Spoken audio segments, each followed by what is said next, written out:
Good morning madam. Good morning madam. Good morning. Very good morning. Good morning. Good morning good madam. Morning. Balance sheet ready பண்ணியாச்சா? Ready பண்ணிட்டு இருக்கேன் madam. நீட்டா balance sheet போடுங்க.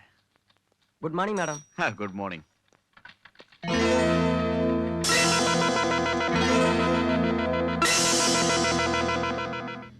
So அந்த பொண்ணை நீ காதலிக்கிறேன்னு சொல்லு.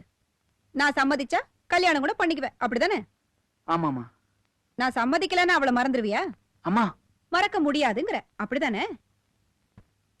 பென்ஸ் கார்ல பவனி வர்ற இந்த ராஜராஜேஸ்வரி உனக்காக எல்லாத்தையும் மறந்துட்டு ஒரு குப்பத்துல இருக்கிற குடிசைக்கு போய் என் பையனுக்கு உங்க பொண்ணை கட்டி கொடுங்கன்னு கேட்க சொல்றேன், அப்படிதானப்பா? ஆமாமா. ஓகே ரவி, யா அத்தே, அந்த வீட்டுக்கு போறதுக்கு ஏற்பாடு பண்ணு.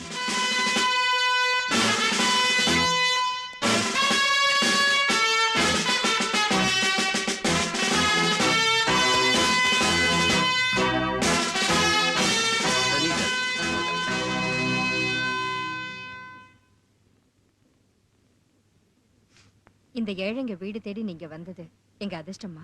என்ன மாதிரி கோடி கோடியா சொத்து இருக்கிறவங்க உங்க வீட்டுக்கு வரணும்னா அது உங்களுக்கு அதிர்ஷ்டம் தான். ஆனா உங்கள மாதிரி அன்றாடம் காட்சிங்க எங்க வீட்டுக்கு வரணும்னு ஆசைப்பட்டா அது எங்களுக்கு அதிர்ஷ்டம் இல்ல, அவமானம். என்னமா சொல்றீங்க? புரியல? இத பாருமா, எங்கிட்ட 500 பேர் வேலை செய்யறாங்க. அதுல 600 ரூபாய் சம்பளம் வாங்குற ஒரு சாதாரண கிளர்க்கு உன் பொண்ணு. கோடிக்கணக்கான சொத்துக்கு வாரிசான என் மகனை கல்யாணம் பண்ணிக்கணும்னு உன் பொண்ணு ஆசைப்படுறாளே, அது எவ்வளவு பெரிய தப்பு. சரி, அதுதான் சிறுசு, அதுக்கு மூளை இல்ல. உன் புத்தி எங்க போச்சு? அதுக்கு அட்வைஸ் பண்ண வேண்டாம். அம்மா, நீ இந்த வீட்டுக்கு கொடுக்கற வாடகையை விட நான் என் வீட்டு நாய்களுக்கு வாங்கி போடுற பிஸ்கெட்டுக்கு செலவு பண்ற பணம் 2 மடங்கு. என்ன தைரியம் இருந்திருந்தா உன் பொண்ணு என் மகனை காதலிச்சிருப்பா. நாய்களுக்கு ஆயிரக்கணக்கில் செலவு பண்ற உங்களுக்கு எங்கள மாதிரி ஏழைங்களை பார்த்தா இளக்காரமா தெரியும். எங்க கிட்ட பணம் இருக்கோ இல்லையோ, மான மரியாதை இருக்கு, கௌரவம் இருக்கு. ஆனா பணத்துக்கு தகுந்த மாதிரி மான மரியாதை கூடுறதோ குறையறதோ இல்லம்மா. அதை ஞாபகத்துல வச்சுக்கோங்க. எங்களுக்கும் தன்மானம் இருக்கு. தன்மானமா? பெரிய இடத்துல வாழறதுக்கு ஆசைப்பட்டு மானத்தை ஏலம் போடுற ஓ மகளை பத்தி எனக்கு தெரியாதா? ராஜேஸ்வரி,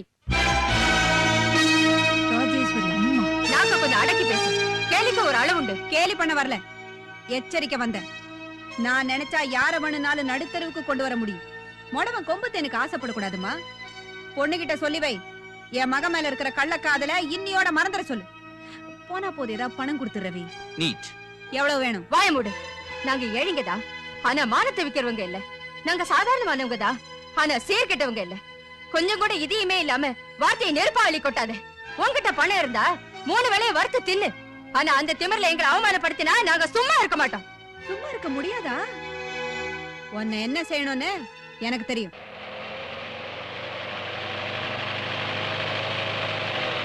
ஸ்டாப். யா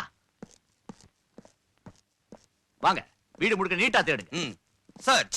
நீங்க 2 பேரும் இந்த பக்கம் போய் தேடுங்க. நீங்க 2 பேரும் இந்த பக்கம் தேடுங்க. என்னங்க இது? போலீஸ் கூட்டு வந்து என்ன தேடுறீங்க? உங்க பொண்ணு ராஜேஸ்வரி எஸ்டேட் ஆபீஸ்ல இருந்து 50,000 ரூபாய் திருடிட்டு வந்ததா எங்களுக்கு ரிப்போர்ட் வந்திருக்கு. அதுக்காக தான் உங்க வீட்டை சோதனை போடுறோம். இது பாருங்க, நாங்க ஏழைங்களா இருக்கலாம், ஆனா திருடி பொழைக்கிற அளவுக்கு இன்னும் நாங்க தாழ்ந்து போகல. என் மக அப்படியெல்லாம் செஞ்சிருக்க மாட்டா. ஆமா சார், எனக்கு அந்த பணத்தை பத்தி ஒண்ணும் தெரியாது.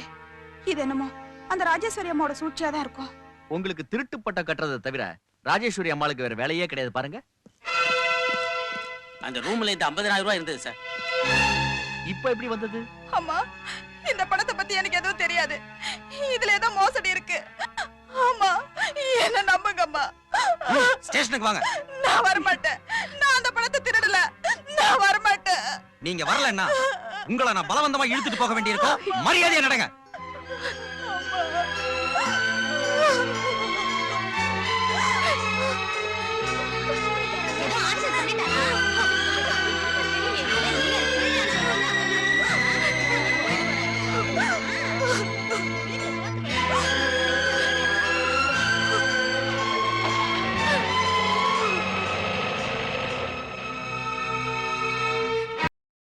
இன்னும் பல வீடியோக்களை காண சன் லைஃப் சேனலை சப்ஸ்கிரைப் பண்ணுங்க.